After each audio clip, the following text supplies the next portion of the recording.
Meri mata merah, usia 2 bulan terkena penyakit gangguan pernapasan. Untuk pencegahan dan pengobatan, pertama-tama kita bersihkan dahulu sekitar cucuk, hidung, dan pemberian makan berupa fur. Jika tidak mau makan sendiri, wajib dilolokkan. Untuk minum harus diberi cairan larutan gula Jawa. Setelah semuanya itu baru kita kasih puyer setengah bungkus untuk pagi dan sore hari. Di hari pertama, Meri masih terlihat sesak napas, cengep-cengep.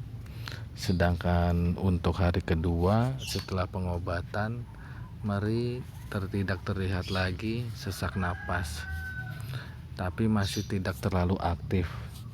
Dan untuk hari ketiga, Meri sudah dalam kondisi normal, sehat. Ya, sekian tips dari saya. Semoga bermanfaat selalu untuk semua para peternak Indonesia.